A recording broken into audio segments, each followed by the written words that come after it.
भारत दुनिया के कई देशों से द्विपक्षीय आर्थिक और रणनीतिक संबंधों को बढ़ावा देने के लिए मुक्त व्यापार समझौता कर रहा है, जिससे भारत के निर्यात में तेजी और उन चीजों की कमी देश में न होने की संभावनाओं को बल मिला है जिसकी भारत में या तो कमी है या फिर भारत उसका उत्पादन नहीं करता। भारत ने पिछले 5 वर्षों में दुनिया के कई देशों के साथ एफटीए किया है, जिसमें Mauritius, Oman, UAE, Australia, UK जैसे देश शामिल है। इस कड़ी में अब भारत ने न्यूजीलैंड के साथ अपने रणनीतिक और द्विपक्षीय संबंधों को और मजबूत करने के मद्देनजर एक मुक्त व्यापार समझौता यानी कि एफटीए किया है, जहां भारत न्यूजीलैंड मुक्त व्यापार समझौते के लिए बातचीत इस साल मार्च में प्रधानमंत्री लक्सन की भारत यात्रा के दौरान शुरू हुई थी। अब न्यूजीलैंड के साथ एफटीए के फाइनल होने को लेकर भारत के प्रधानमंत्री नरेंद्र मोदी ने न्यूजीलैंड के प्रधानमंत्री क्रिस्टोफर लक्सन के साथ टेलीफोन पर बातचीत की, जिसके दौरान दोनों नेताओं ने मिलकर एक ऐतिहासिक, महत्वाकांक्षी और आपसी फायदे वाले एफटीए के पूरा होने की घोषणा की। अब दोनों देशों के बीच हुए इस फ्री ट्रेड एग्रीमेंट को लेकर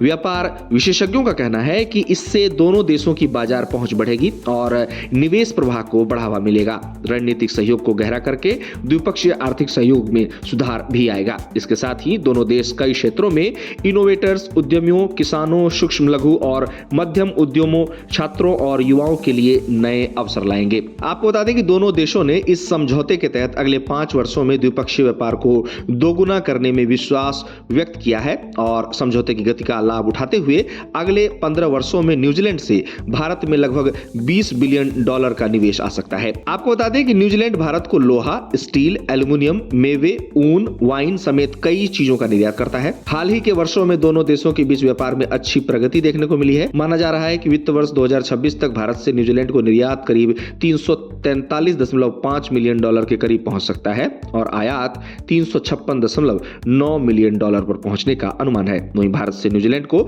निर्यात की जाने वाली वस्तुओं की बात की जाए तो भारत न्यूजीलैंड को फार्मास्यूटिकल, मशीनरी, बहुमूल्य धातुएं और पत्थर, वस्त्र, वाहन और परिधान जैसे कई चीजों का निर्यात करता है।